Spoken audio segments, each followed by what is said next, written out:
Light weight బంగారు diamond ఆభరణాలు, వందల రకాల డిజైన్స్ ఏవైనా ధర మాత్రం ఒక్కటే. ఏపీ ఎన్నికలలో కూటమి ఇచ్చిన హామీలు ఒక్కొక్కటిగా అమలు చేస్తున్న కొన్ని హామీల అమలు ఆలస్యం అవుతుండటంతో వీటిపై చర్చ మొదలైంది.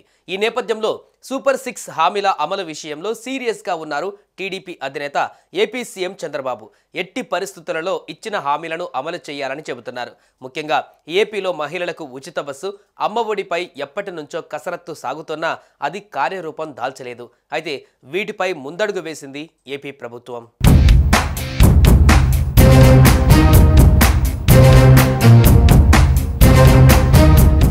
జూన్లోగా తల్లికి వందనం అమలు చేయాలని ఏపీ మంత్రిమండలి నిర్ణయించింది.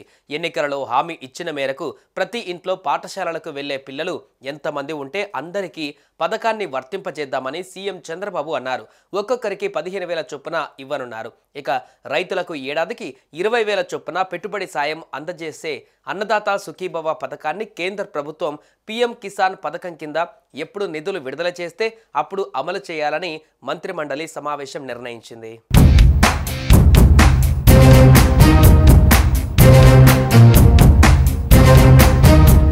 మహిళలకు ఉచిత బస్సు పథకం పైన ఏపీలోని మంత్రివర్గ ఉపసంఘం అధ్యయనం చేస్తోంది. ఇందులో భాగంగా ఉపసంఘం సభ్యులు కర్ణాటకలో పర్యటిస్తున్నారు. కర్ణాటక మంత్రి రామలింగారెడ్డి సహా ఇతర అధికారులను ఏపీ మంత్రులు రాంప్రసాద్ రెడ్డి, అనిత, సంధ్యారాణి కలిశారు.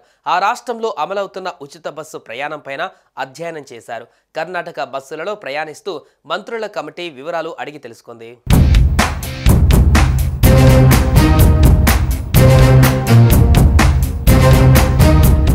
అయితే ఈ బృందం కర్ణాటక బయలుదేరక ముందే అక్కడి ప్రభుత్వం కీలక ప్రకటన చేసింది.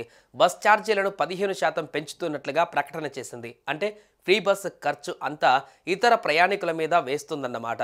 ఏపీ అధికారులు అక్కడ పథకం అమలు, నిధులు ఎలా ఆర్టీసీ ఇస్తున్నారు లాంటి సమస్యలపైన పరిశీలన చేస్తారు. ఈ క్రమంలో 2 సార్లు ఛార్జీలు పెంచవలసి వచ్చిందని వారు చెబితే దీనిపై ముందడుగు పడుతుందా? తెలంగాణ ప్రభుత్వం అధికారంలోకి వచ్చిన ఫస్ట్ డేనే ఎలాంటి పరిశీలన, కసరత్తు లేకుండా ఫ్రీ బస్ అమలు చేస్తున్నట్లుగా ప్రకటించేసింది. మొదట్లో ఫ్రీనే కదా అని పనిలేని వారు కూడా ప్రయాణించేశారు. అయితే ఇప్పుడు అవసరమైన మహిళలు మాత్రమే ఉచితంగా ప్రయాణిస్తున్నారు.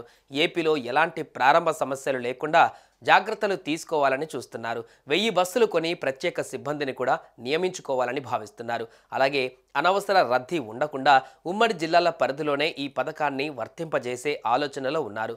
పథకం అమలులో వస్తున్న సమస్యలపైన పరిశీలన చేస్తున్న రాష్ట్రాలలో ప్రత్యేక దృష్టి సారించి సొల్యూషన్స్ కనుగొనే అవకాశం ఉంది.